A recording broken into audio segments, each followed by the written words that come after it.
Good evening, everyone. I'm going to call the regular council meeting to order. I'm Councillor Linda Hepner. I'll be acting as acting mayor this evening. Councillor Mayor Watts is unable to be here. And first, before we get started, I'd like to acknowledge in the audience the Surrey 6th Tamarack Pathfinder Girl Guide Group, Brenda Solms, their leader, and very welcome to see you here this evening. Thanks for attending.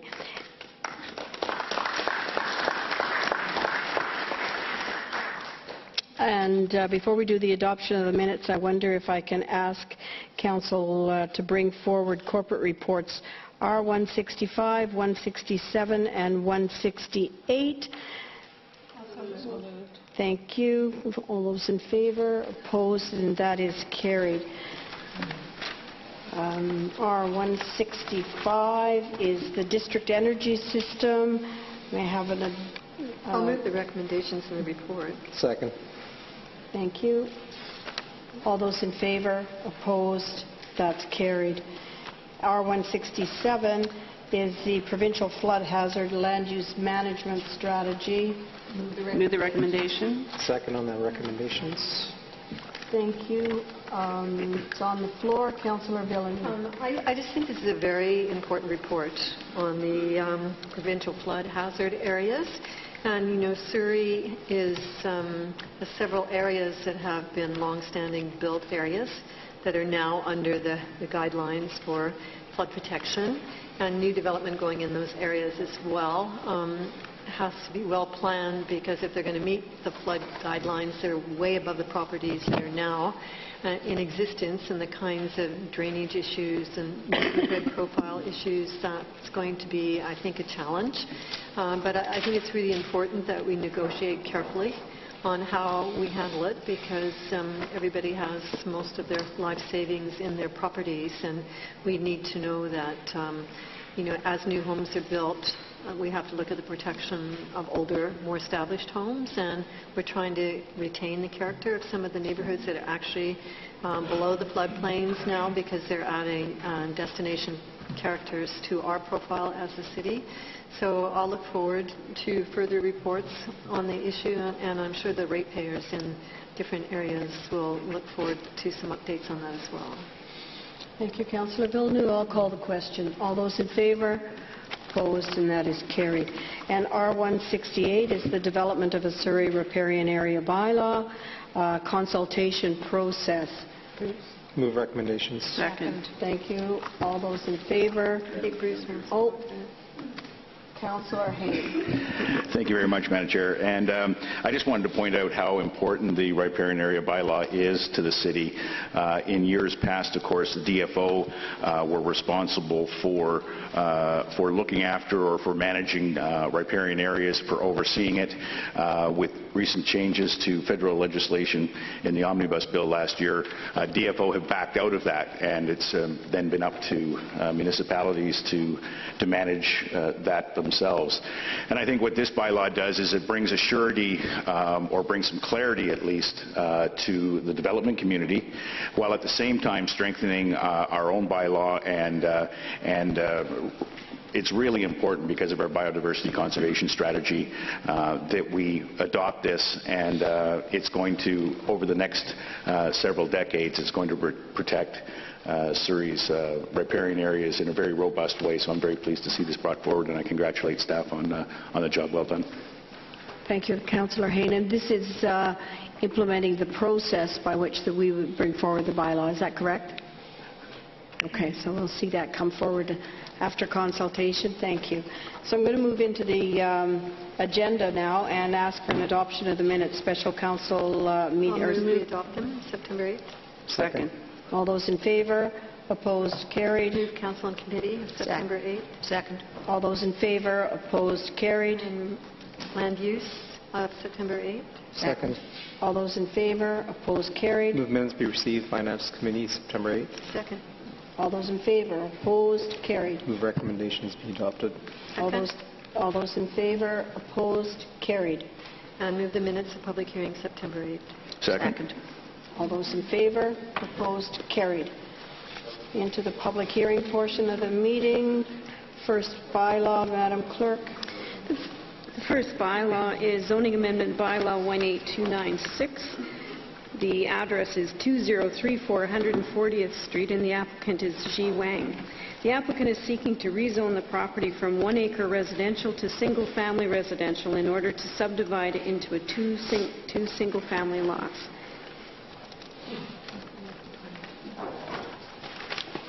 Anyone wishing to speak to this bylaw? First call, second call, third call. Next bylaw, Madam Clerk. Is zoning amendment bylaw 18302. The address is 14517 32nd Avenue. The applicants are Gloria and James Fournier. Applicant is seeking to rezone the property from 1 acre residential to half-acre residential in order to subdivide into two single-family half-acre residential lots. In addition, a development variance permit is being sought to reduce the front and side yard setbacks on both proposed lots. I have two letters of opposition, one relative to the retention of the current dwelling and the second one relative to concerns around the access from the easement. Anyone wishing to come forward and speak to this bylaw? First call, second call, third and final call. Next bylaw, Madam Clerk. It's official community plan text amendment bylaw 18089. The address is 17944 96th Avenue. The applicant is Fabro Holdings Incorporated. Applicant is seeking changes to the official community plan text amendment and temporary use permit that was originally supported by Council on October the 28th, 2013. The applicant is requesting to change the number and type of vehicles that can be parked on the site, reduce the riparian area setbacks, and use the existing dwelling on the property primarily as an office. The temporary use permit will allow for the parking of cranes, boom trucks, and support vehicles for a period not to exceed 3 years. I have no comments or anyone listed to speak to this bylaw. Anyone wishing to speak? First call, second call, third and final call. Next bylaw, Madam Clerk. Is zoning amendment bylaw 18295. The address is 17318 Abbey Drive. The applicant is the Korean Central Presbyterian Church of Greater Vancouver. The applicant is seeking to rezone the property from 1 acre residential to half-acre residential and assembly hall in order to subdivide into one half-acre residential lot and one consolidated site with the property to the south, which is 10110 175A Street. In addition, a development variance permit is being sought to reduce the rear yard setback of the residential lot in order to retain the existing house. I have no one wishing to speak to this bylaw. Is there anyone wishing to speak to bylaw number 4? First call, second call, third and final call. Next bylaw, Madam Clerk. Is land use contract number 144, partial discharge bylaw 18297, and official community plan text amendment bylaw 18298. The address is 17824, number 10 Highway. The applicant is Suncor Energy Incorporated. The applicant is requesting to discharge land use contract number 144 from the property to allow the underlying community commercial zone to come into effect. The applicant is seeking to declare the site a temporary industrial use permit and allow a temporary truck parking facility for a period not to exceed 3 years. I have no one down wishing to speak to this bylaw. Is there anyone wishing to speak to bylaw number 5? First call, second call, third and final call, bylaw 5. Next bylaw, Madam Clerk. Zoning amendment bylaw 18299. The civic address is 19289 71st Avenue and 7091 193rd Street. The applicant are the Grewalds Properties Limited, and the applicant is seeking to rezone the site from 1 acre residential to single-family residential 10 and a single-family residential 12 in order to create a 22 single-family small lot subdivision.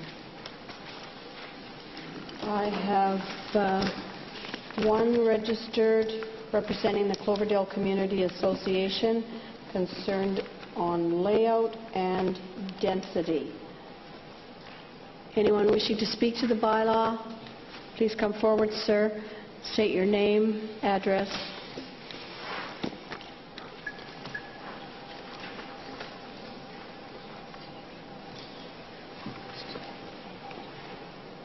Either Mike? Yeah. My name is Peter Duran. I live at 7020 193rd Street, about 4 lots away from this. Going from 1 acre and multiplying it by 10 to 12 residents, to me, is outrageous.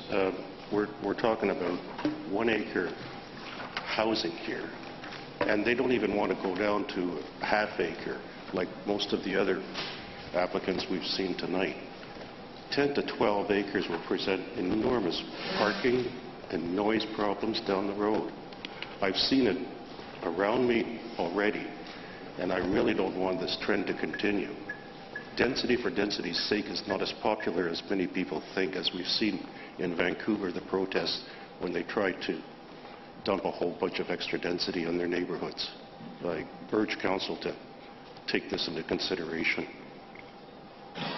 Thank you for your comments, sir. Is there anyone else wishing to speak to bylaw number 6? First call. Second call. Thank you, sir. Good evening, Mayor and Council. Mike Compter, I'm the agent on this project. Just following up on the previous speaker, just as some background, this particular area that's shown on the screen, bounded by 72, 70th, 192, and 194A Street, I believe, recently went through a land use amendment plan and went through a series of public information meetings as well, where all the residents were able to speak to the proposed land use. And from that process, the land use was approved by this council. So what we're proposing as a land development project tonight, and the density that we are proposing, is in compliance with the approved land use plan that has been established for this area. And I'm sure council is aware of that, but I just wanted to reply to the gentleman that just commented here. So if there's any questions. Any questions, councillors? No?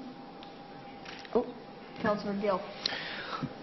Question to the delegation. In terms of some correspondence that I received personally, and did council and did staff, in terms of the lot depths and just better understanding the depths that are indicated on the plans that are before us indicate, I believe, a 36-meter depth on average. And I believe that the correspondence I have in front of me from the President, Mike Bola, from the Cloverdale Association, indicated that he has been working with you, the developer, and feel that 33-meter depths would be more advantageous for the site. I just wanted some context in terms of the correspondence I have in front of me. Yeah, so we had a couple of meetings with the Cloverdale Ratepayers Association, and their comments were that they wanted the lots to be of equal size. What you have in front of you is a plan that the city planning staff are proposing for the development. So I have a plan here that shows the other option.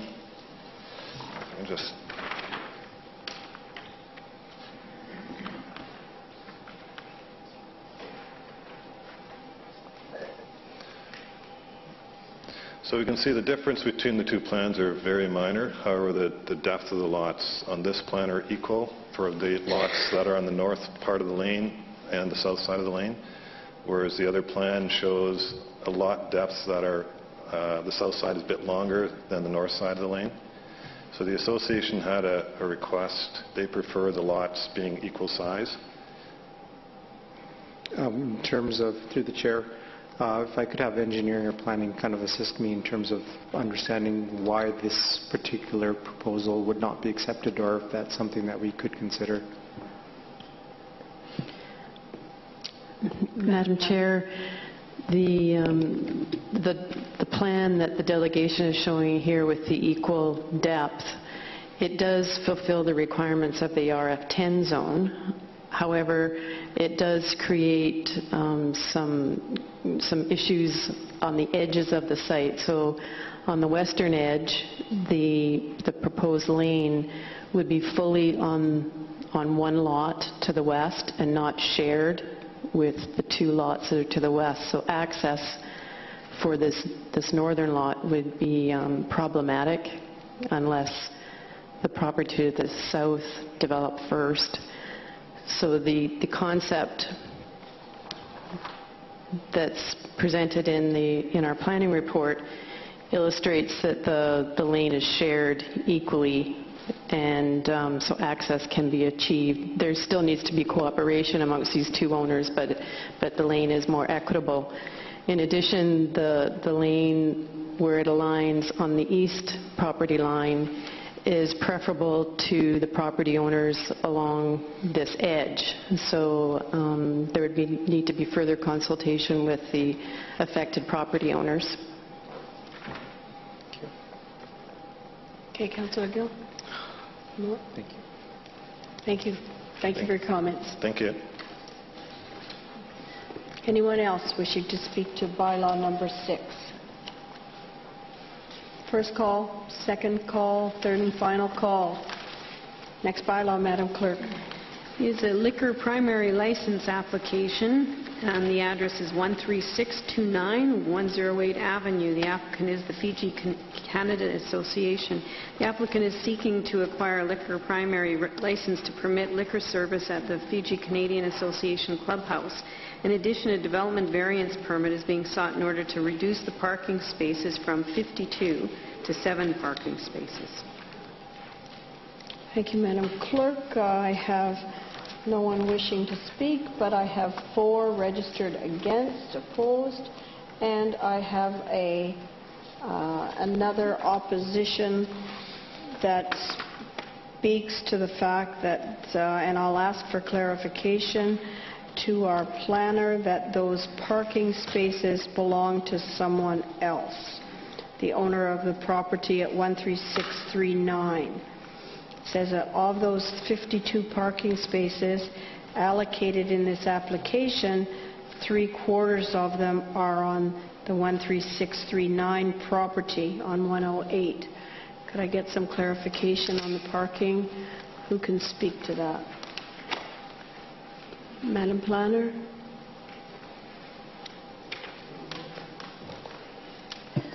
Madam Chair, the applicant is requesting a variance to the parking requirements, and they're able to provide 7 on-site parking spaces. However, 52 are required. One reason that the applicant provided to us as to their rationale why it should be supported is they had an understanding that there would be 20 parking stalls available on the property to the immediate east. And I believe that the correspondence is from the owner of this property. So upon further investigation, it's the tenant that has agreed to provide the parking on the adjoining site. It wasn't the owner. Okay, but we are in order to continue the public hearing relative to this. I will ask then if there is anyone wishing to speak to bylaw number 7. First call, second call. Thank you. Bonnie Burnside, 16293 96th Avenue. I want to make it clear that I'm speaking on my own and I'm not speaking for the organization that I work for. I don't agree with this proposal. First of all, it's right behind a daycare center, and I know that in the city center we're trying to get people to be more walkable, but we're not there yet. And a lot of the developments, a lot of the residential developments are already getting benefits by having half a parking space instead of 1.5 parking spaces per unit. But in the commercial areas, I hear complaints from people all the time that there isn't enough parking in this area. And to say that you're going to go from 52 to 7 just does not make any sense whatsoever. I would say that lack of parking in the area is probably the fourth complaint that I hear. Like on a scale of 1 to 10, I hear more about parking than I hear about other things, with the exception of 3 things I'm not going to mention. So I don't agree with it on that issue.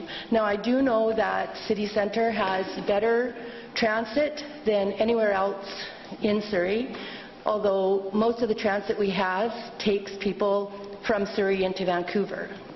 But as you know, every time there's an election, we hear about the lack of buses north of 104th, and this property is north of 104th, and there isn't any buses on King George right now between 104th and 108th. So I really think that we have to give it some thought as to whether or not we're going to give somebody permission to go from 52 to 7 parking spaces. It just doesn't make a lot of sense for a commercial endeavor. Thank you. Thank you. Anyone else wishing to speak to this bylaw? First call, second call, third and... Oh, sorry, you go. Anyone else? Otherwise, this will be the last speaker on this bylaw.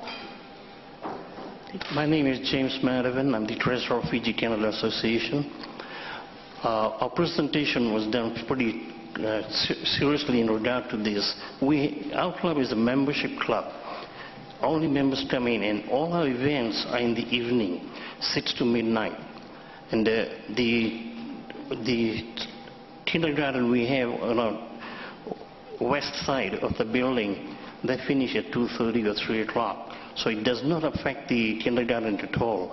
And our parking in the back, we have a signed agreement from the lease owner to have 20 parking spaces. And there are a lot of parking on street. Again, the business people do stay there until 4:30 or 5 p.m. And after that, it's all vacant. Those are the city parking. So therefore, in total, we had about 106 parking spaces. But I understand that in our own property, we have only about 7. So therefore, when we decided to launch this application, we made sure that we got sufficient parking. When we presented to the city, they did agree with that it is okay at the time. But again, I mean, it's the council to decide, and I'll leave all that into your entirely hands, and thank you very much. Thank you, sir. Councillor Villeneuve. Excuse me, may I ask you a question? I understand you have the lease agreement, it was said, with a tenant and not with the owner of the building. That's right. So I guess my question would be, a tenant is subject to rent and they're also subject to leaving when they decide so, or the landlord decides so. So what kind of assurance do we have that those spaces are going to be available to you long term? Maybe, I don't know when, as far as I know, that the tenant will be in that location for quite a number of years to come. And if that happens, then we may have to look for other, location for parking. And there are quite ample locations that we could arrange for parking at that time. So can you tell me who the tenant is so I can sort of establish It's Mattis Family Services. Mattress Family Services. Mattis, M-E-T-I-S. Mattis. Métis Family Services. Okay, thank you. Thank you. Councillor Haynes. Thank you, Madam Chair, and through you to our planning staff. We're saying that we're reducing the number of parking spaces from 52 to, or the request is to vary the parking spaces 52 to 7.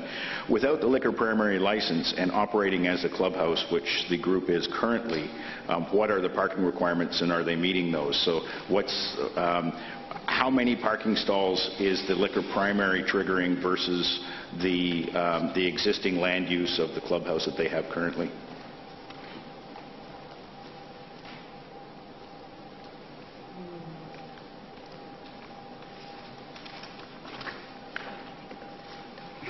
Madam Chair, I'll have to check through here and find the answer. Thank you. Okay. Anyone else wishing to speak to bylaw number 7? Thank you. That concludes the bylaw portion of our meeting. I'll go into committee reports. Diversity Advisory, please. Second. All those in favor? Opposed? Carried. Cultural Development Advisory. I'll move the minutes of that committee. Second. All those in favor? Opposed? Carried. Seniors Advisory and Accessibility. Move the minutes be received. Second. All those in favor? Opposed? Carried. Public Art Advisory. I'll move the minutes of the meeting. Second. All those in favor? Opposed? Carried.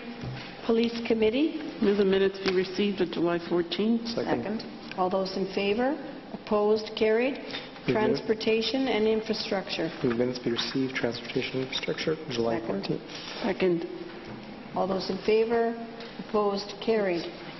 Move the minutes of the Environmental Sustainability Advisory Committee, July 23rd. Second. All those in favor? Opposed? Carried. Move minutes be received. Parks, Rec and Tourism, September 17th.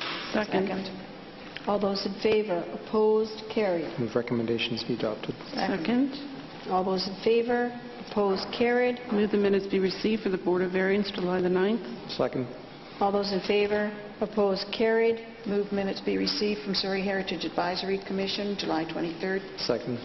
And move Surrey Advisory Commission recommendation be adopted of September 17th. Second. All those in favor? Opposed? Carried. Mayor's report. We have lots of proclamations tonight. Bear with me here. We have Community Living Month. Whereas Community Living Month celebrates the achievements of people with developmental disabilities, including independent living, workplace accomplishments, and community and social participation.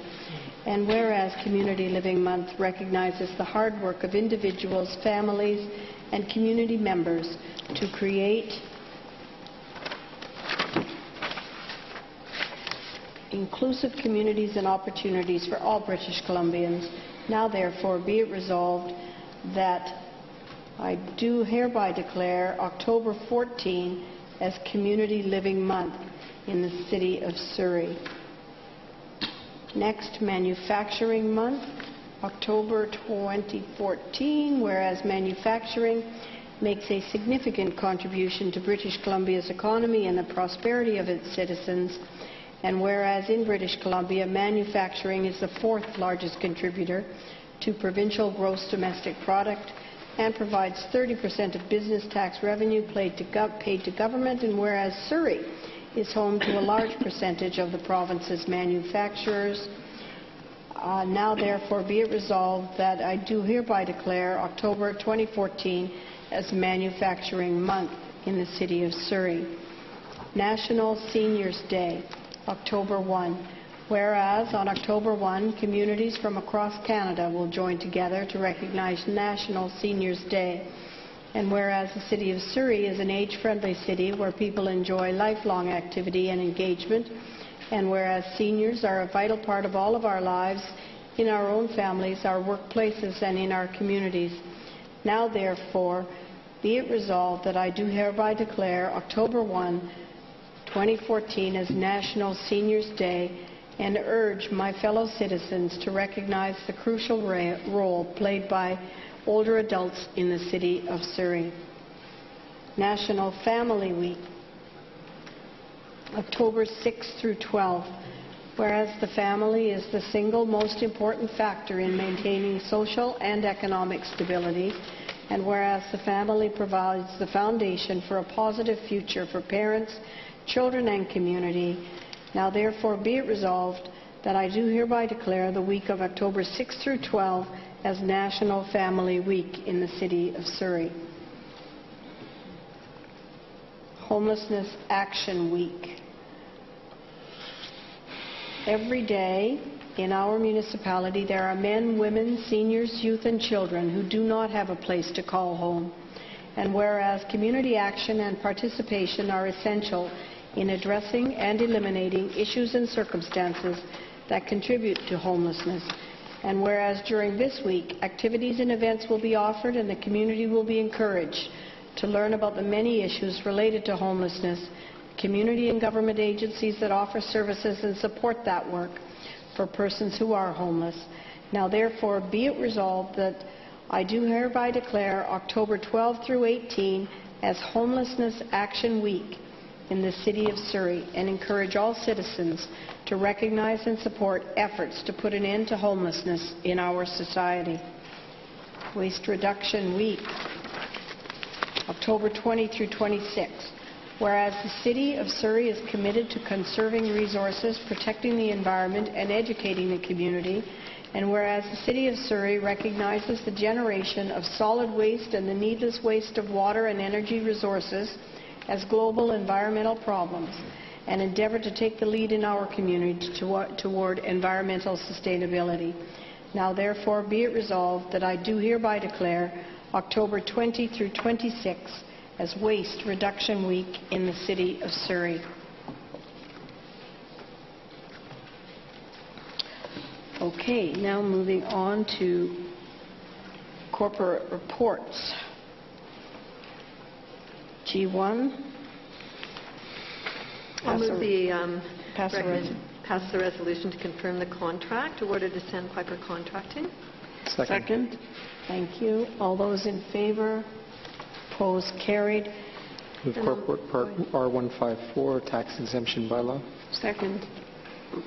All those in favor? Opposed? Carried. Move recommendations R155, not-for-profit societies and licensed community care facilities. Second. Tax exemptions. All those in favor? Opposed? Carried.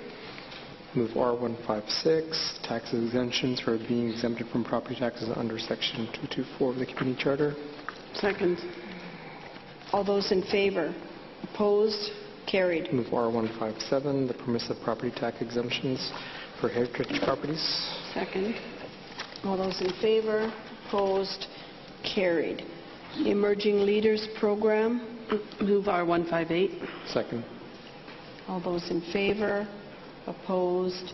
Carried. Move Before we move on, would like to thank staff for bringing forward this Emerging Leaders Program. I think that it really speaks well. We have such highly regarded staff, and allowing them to grow and become even stronger leaders within the organization, I think, is a smart way to ensure that our city continues to have significant strength at the bench there, the bench here. Thank you. R159. Move the Winter Street Maintenance Preparedness. Second. All those in favor? Opposed? Carried. Move R160, License Agreement with Rogers Communications. Second. All those in favor? Opposed? Carried. We've Move R161, the Robert Bank Rail Corridor Program. Second. all those in favor? Councillor Villeneuve. I just have one comment that I was not impressed with the actions of BC Hydro on this project, and I think it behooves us in the future to ensure that there's not these outstanding claims. And I understand there were reasons for it, but I also understand that they need to take responsibility for their delays. So I just noted that with this report coming forward, and to ensure as we put out tenders next time that there's a little bit more contractual agreement that if there are delays or overruns, who's responsible for it. Thank you. I'll call the question. All those in favor? Opposed? Carried. Contract award pavement cut services. Move R162. Second. Thank you. All those in favor? Opposed? Carried. Move R163, general amendments to highway and traffic bylaw. Second. Thank you. All those in favor? Opposed? Carried. Move R164, award of contract for annual road restoration. Second. All those in favor? Opposed? Carried. Move R166, sale of surplus city property at 8298154B. Second. All those in favor? Opposed? Carried. We've done one R67 and R168. That was earlier. 167 and 168 have been dealt with. That's right. Move citywide Wi-Fi services. So moved. Second. All those in favor? Opposed? Carried.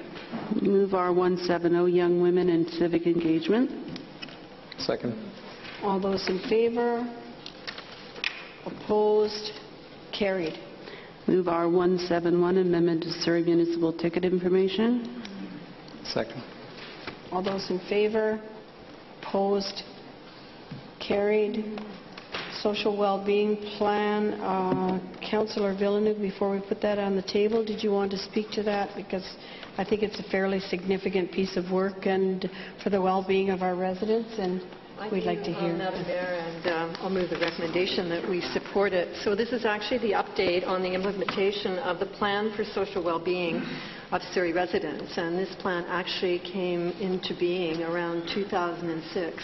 And this report highlights what recommendations have been acted upon. And I'm very proud to say that of the recommendations coming out of that report, 89% of the recommendations have been acted upon. And so this is a report that has been active in the community, and people through partnerships with the city have made a real difference. So the report sort of centers on children and youth and community development and inclusion, housing and homelessness, crime and public safety, and substance abuse and addictions.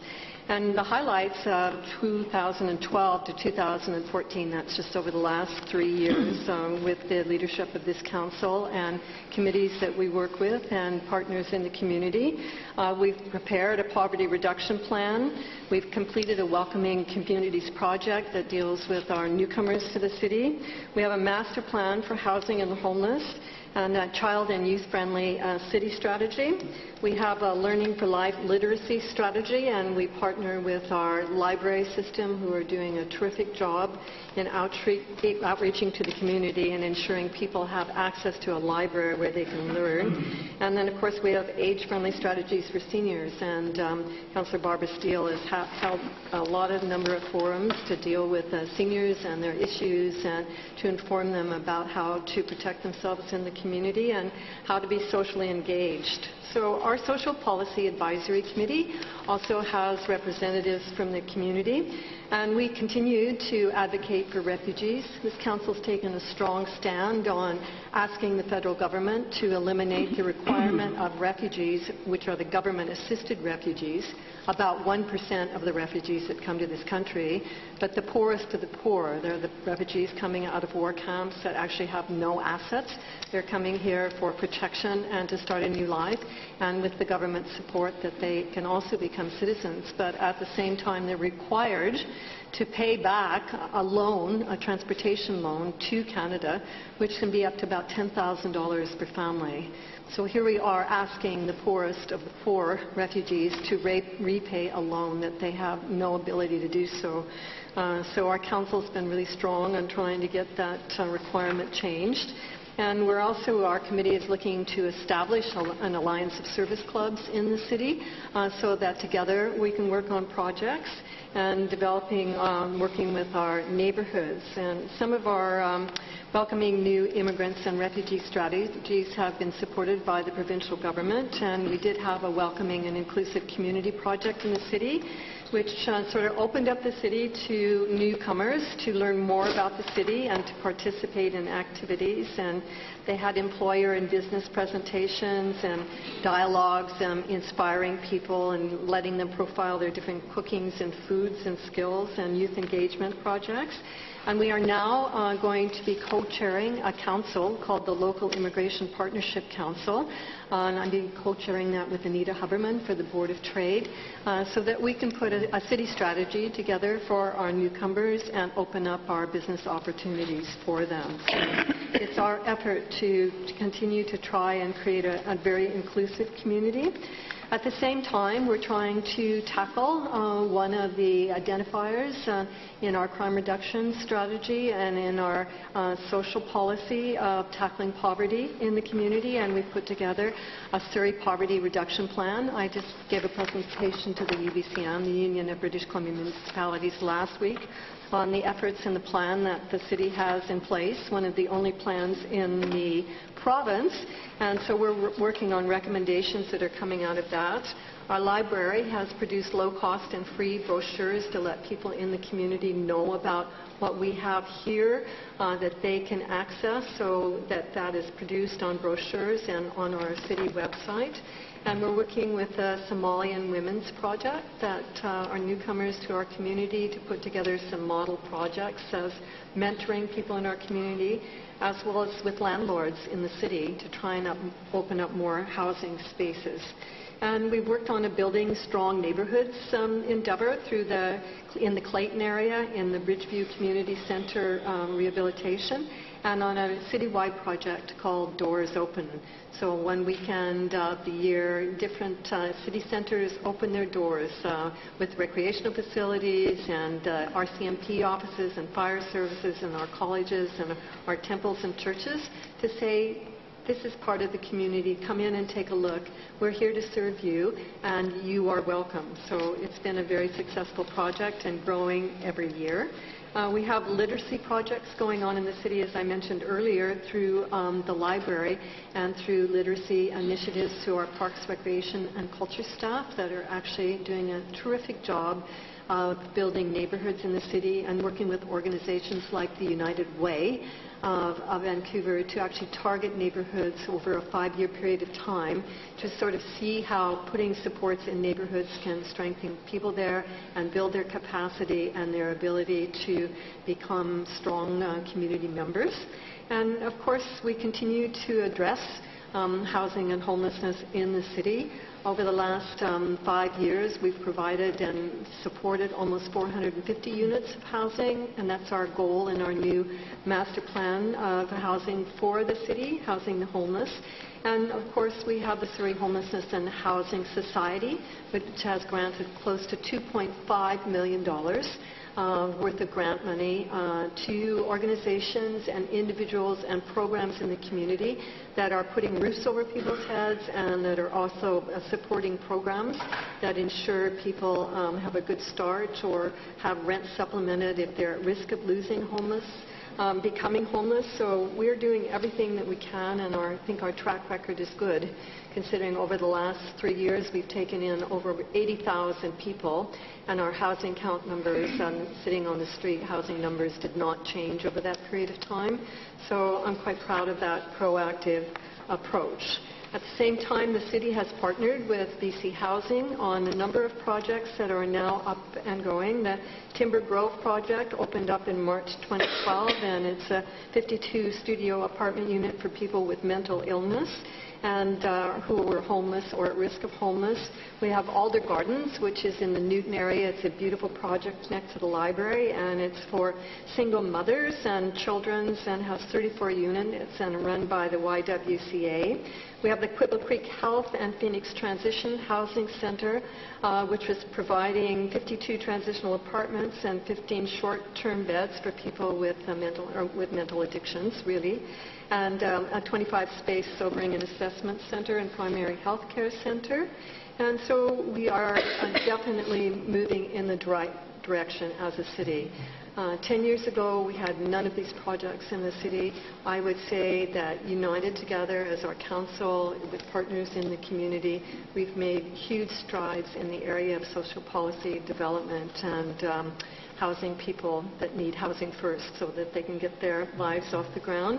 And the report includes the recommendations and a chart that shows what the recommendations were, what the status of those recommendations are. So we are being accountable. We're setting benchmarks, and we're going to continue to do that over the next 3 years. So I want to thank particularly Parks, Recreation and Culture for their efforts, and Aileen Murphy and Kelsey Baglow in our social planning department, and the support of Jean Lemaitre in the planning department on these efforts, because they definitely see social policy development as one of the major pillars of our sustainability charter, and I think that's strengthening the city throughout.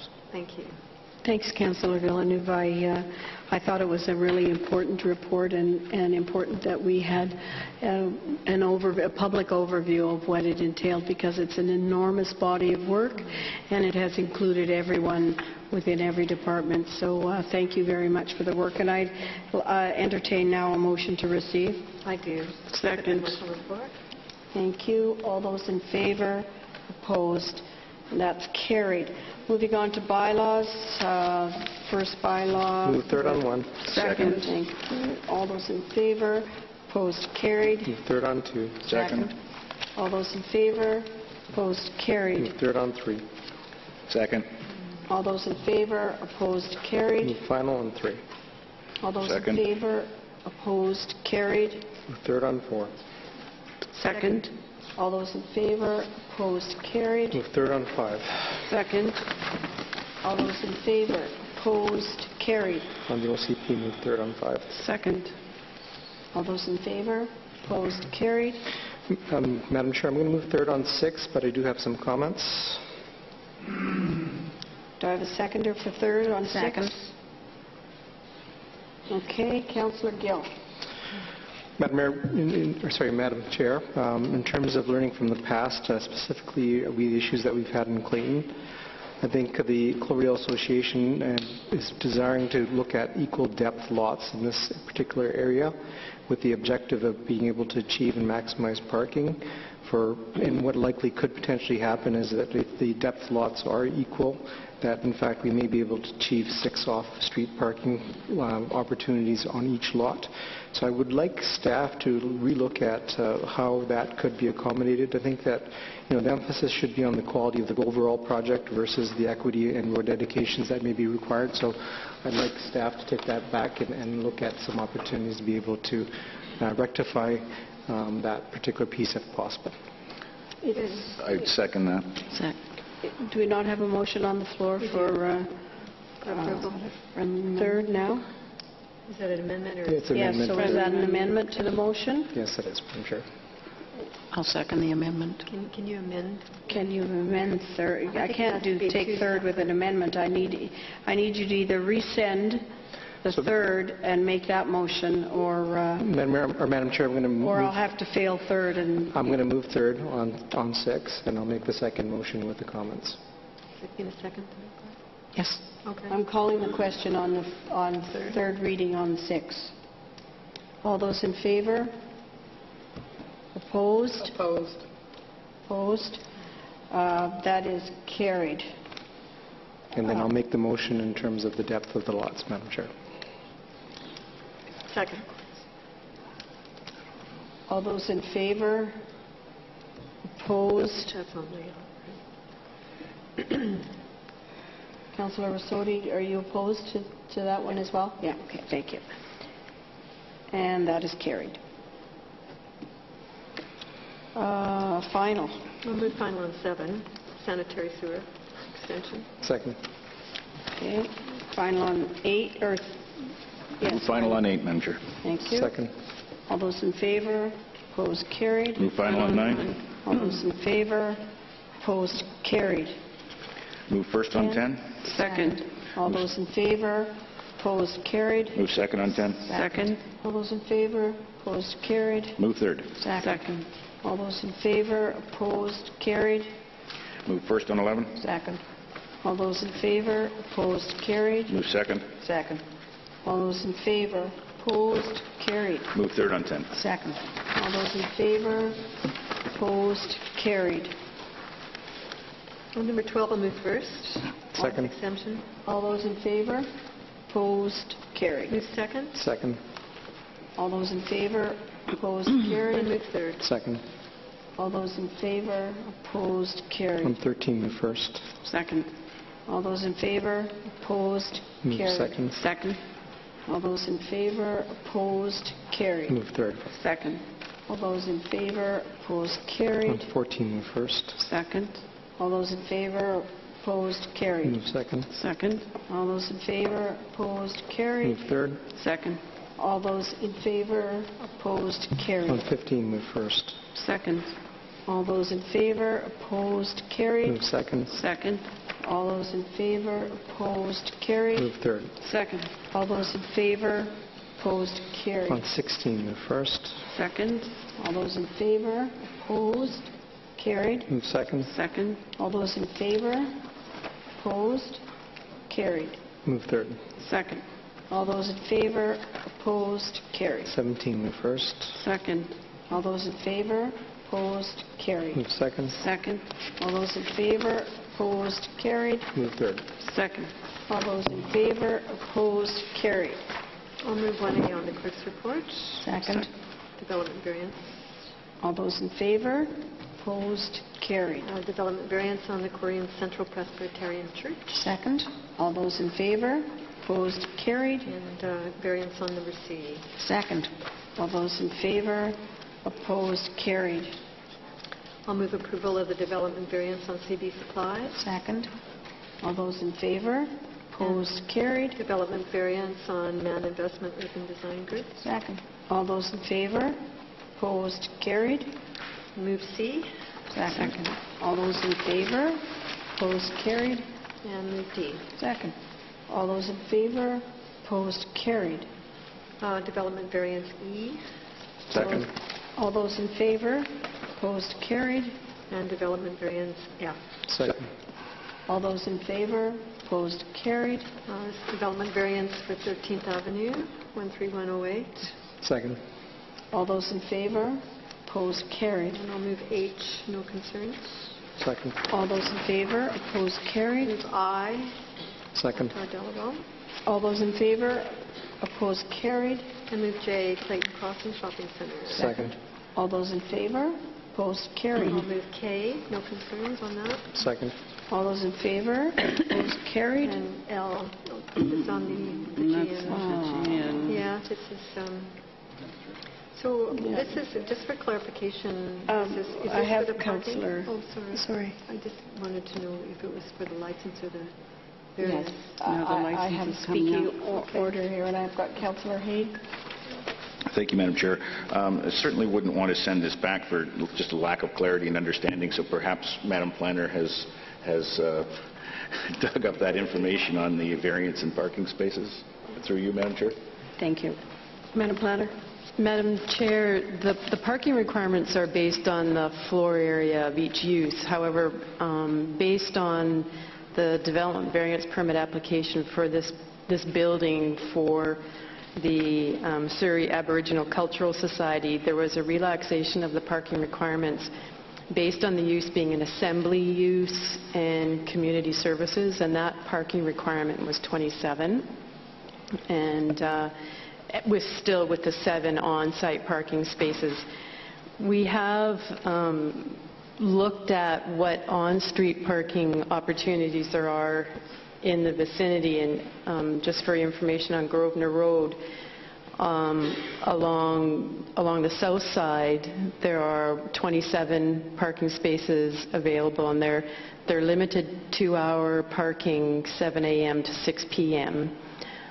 along the stretch. And then on the north side of Grosvenor Road, there are about 12 parking spaces, and there aren't any time limitations there. So with the 7 parking spaces and these 39 parking spaces, there are 46 available, plus any parking that they have from adjoining property owners. Because, Madam Chair, it would seem to me, and taking to heart the comments that were made by local area residents, that this is activity that's happening, 7 p.m. till midnight, and it's a land use that's already been going on for quite some time. I mean, their clubhouse has been in existence, and they're sort of adding a liquor primary to it. While that may attract a few extra patrons, in the evening, it still seemed to me that with an agreement with even with the tenant next door, that they probably have ample parking, from what I can gather. So I'd be supportive of this. Madam Planner, may we ask for a good neighbor agreement here? Or is this, because it's a club, we could still ask for that good neighbor agreement? Then I would suggest, if Council agrees, that we include a good neighbor agreement as one of the provisos of the variance. Yep. Madam Chair, the final decision, should Council support the liquor primary, the final decision will be the Liquor Control and Licensing Branch. But as a condition of their business license, we would require a good neighbor agreement. Thank you. Councillor Rossotti. Thank you, Madam Chair. And I have a question. What prevents them from opening during the day?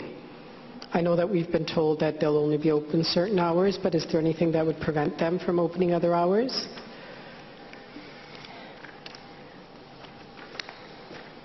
Madam Chair, their hours of operation are regulated. At this point, their proposal and what Council is asked to consider are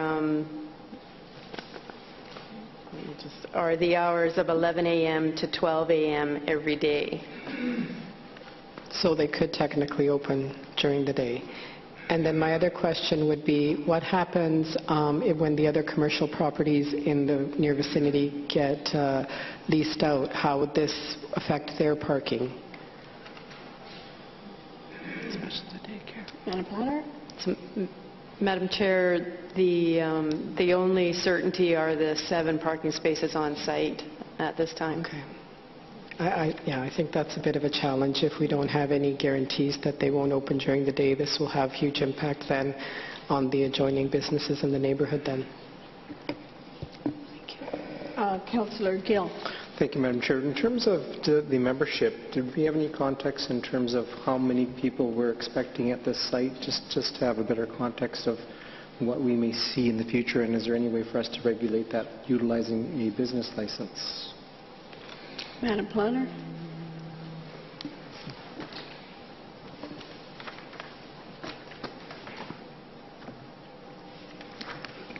I'm trying to recall on the number of the members, and there are currently 450 members.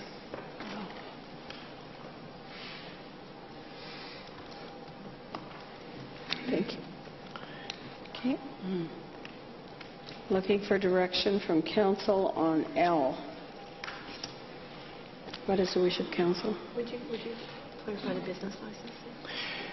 Madam Chair, I understand the membership may be 450 individuals, but I wouldn't expect all 450 to be able to be attending the event each night, every night. Preferably not with 7 parking spaces. Just trying to understand from staff, is there a way to regulate the business license in context to having a maximum number of individuals that could come and utilize the location on capping it with use that's limited in the business license? So, question back to staff. Who's going to take that, Madam Planner? Madam Chair, perhaps we could incorporate a maximum number of patrons in the Good Neighbor Agreement.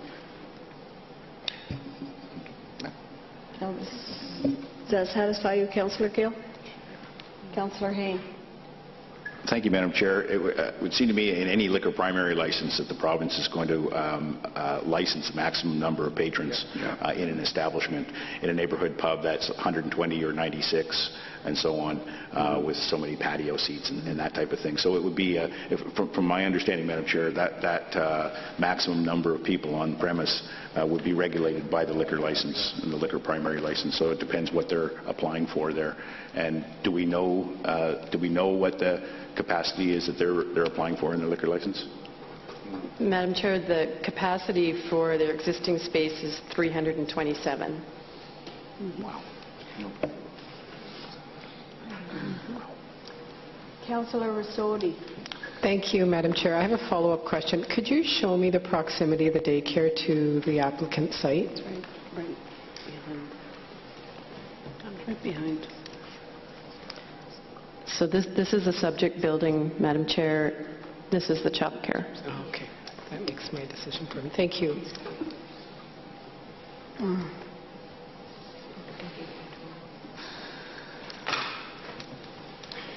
Any other questions? Councillor Gill. Madam Chair, I'm just going to suggest that perhaps we refer this back to staff and with the intent of actually being able to articulate what that membership may look like on a daily basis or in fact on busy nights, and also get some direction from staff in terms of how potentially a business license could help us and assist us with ensuring that the site is not overutilized in terms of parking and impacting neighboring properties. Seconder for referral? I would second. Thank you. And could we include on that some clarification on whether or not they The leasehold client on 139 has the authority to sublet those 20 parking stalls, so we get some clarity on parking as well. With that, I'm going to call the question. All those in favor of referral? Opposed? And that is carried. 3A. Development permit 3A. All those in favor? Opposed? Carried. Move the use permit for 4A. Second. All those in favor? Opposed? Carried. Move temporary use permit for 5A. Second. All those in favor? Opposed? Carried. Move temporary commercial use permit on Second. 5B. All those in favor? 6 is out of order. Opposed? Carried. 6 is out of order. 7, I'll hear the delegation at CIC. CIC. Second. Second. All those in favor? Opposed? Carried. Bylaw officer appointment, please. I'll move the resolution. Second. All those in favor? Opposed? Carried. Any notices of motion? Other business? Any other business? Councillor Haynes. Thank you, Madam Chair. As many will know, some of us attended the UBCM conference last week in Whistler, and it was first of all, it was an excellent conference. There was literally hundreds of resolutions that were debated on the floor, and staff's comments on those resolutions in our packages was absolutely invaluable. So I thank staff for providing those comments on the resolutions to give us context on those and to be able to debate them on the floor. But the main point I wanted to make was that we also won a Community Excellence Award for 2014 for best practices in operations. And this is for erosion and sediment control, permanent and online reporting and inspection management. And this is really, Madam Chair, a testament to staff because not only for this particular award, and we're very, very pleased to receive it, but let's put that up there. Surrey has now won 9 awards, Community Excellence Awards, and the second most awarded municipality in all of BC has 5, I believe. So it really is a testament to staff and what you folks do on a week-in, week-out basis, and the work that you put in all departments in the city. And it's being recognized provincially, it's being recognized nationally and internationally in many cases. This particular time it was recognized provincially, and so congratulations to our engineering staff on a job well done, and thank you. Thank you, Councillor Hayne. Councillor Villeneuve? Thank you very much. I wanted to acknowledge the fact that Vera LaFranc, who's Executive Director of the Surrey Homeless and Housing Society, and myself, and a woman from Revelstoke and Victoria, and Kathy Clive Bergen, we gave a presentation, a panel at the UBCM on tackling poverty at the community level, and it was very well received. We profiled the city's poverty reduction plan, and they profiled initiatives that were going on in Revelstoke and Victoria. And of course the province is looking at some model projects to develop a basis for a poverty reduction initiative. So we're working hand in hand with our poverty coalition in the city.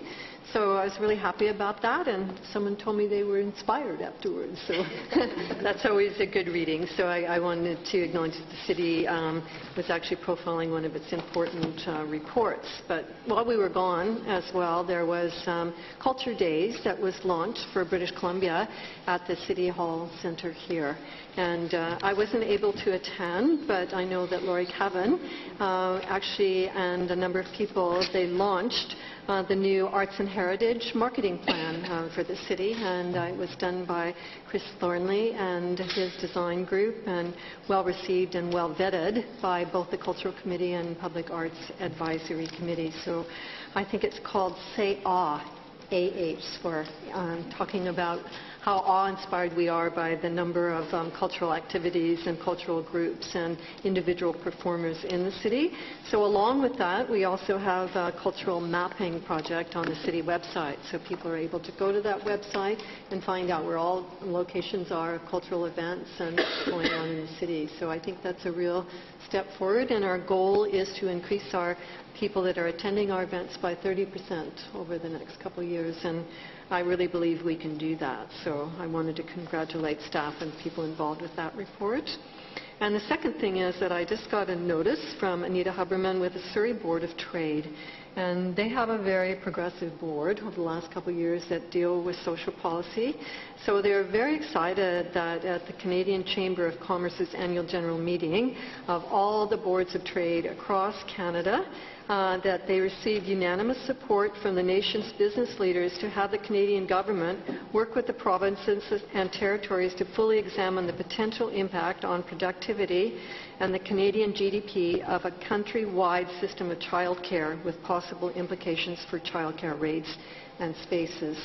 So I think this is a real step forward in having our federal government look at a national childcare project and program, because now businesses are saying that they need childcare spaces so that they can retain their employees and actually cut a lot of business expenses by having to train and retrain and try to bring people back.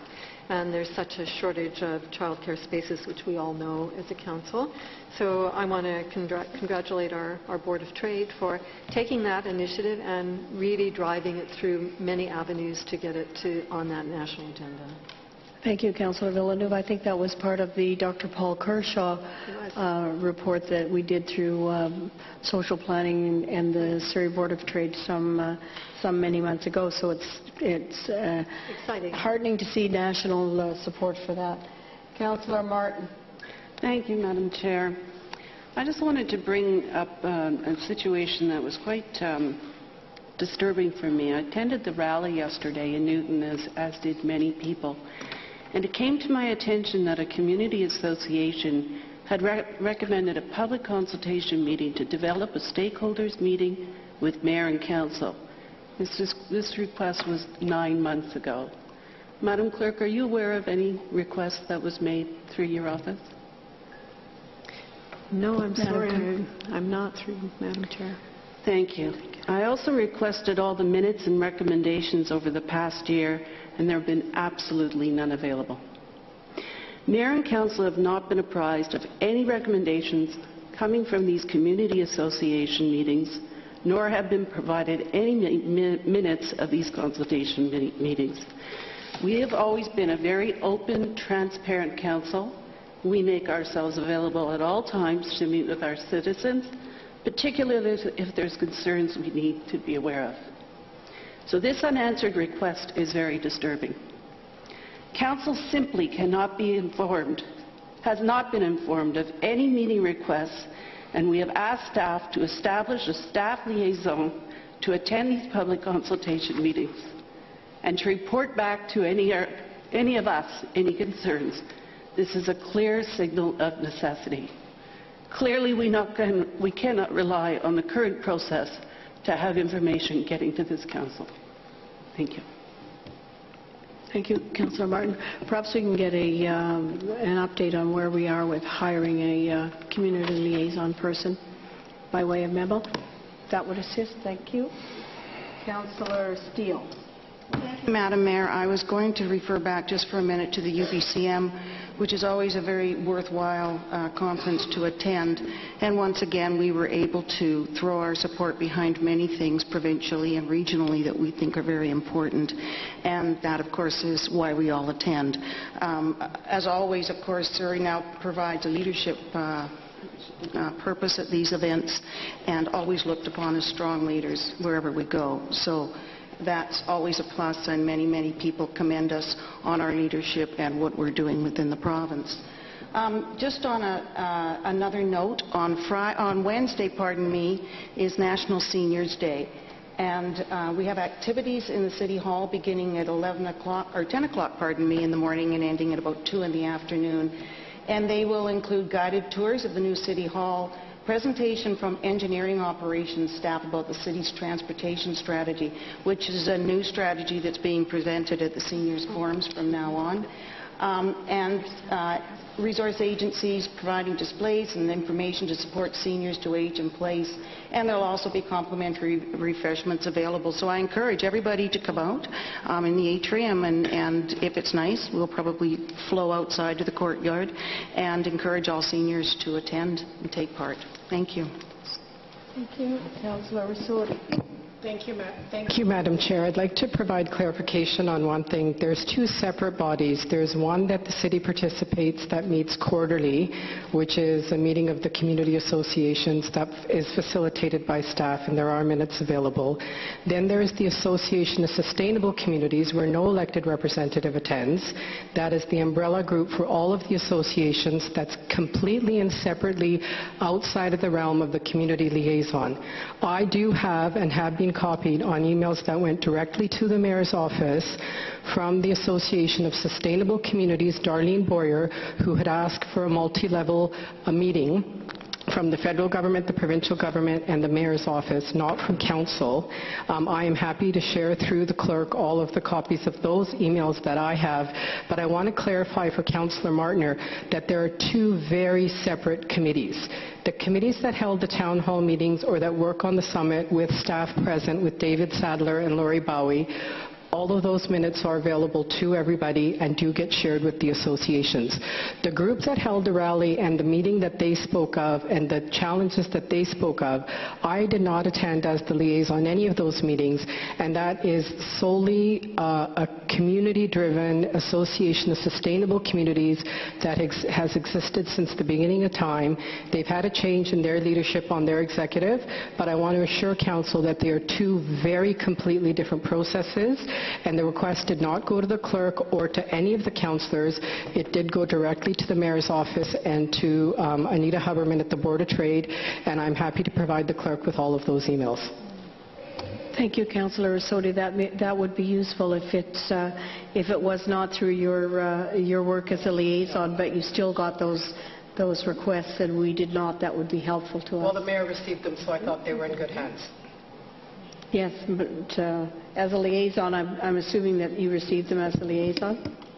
No, Madam Chair, I was directed by the Mayor's office that the Mayor's office had her handle on it, and she would drill down on the issues and see fit to hold the meeting, and I was told not to try and set it up, so I left it to the Mayor's office. Okay, if you've got those would be helpful. Yeah, I'm very happy to share those. Thank you. Any other comments or new business? I wonder if I could, as a final request, ask that you come back to Council with a report on the Whitecaps opportunity for a farm team. I know I have said that publicly, but I was looking for a report to staff, and I just don't want staff to be doing that work without the endorsement of Council. So if I could put that on the floor for being something that we're requesting with our growing soccer community as an entertainment venue and a development option as well.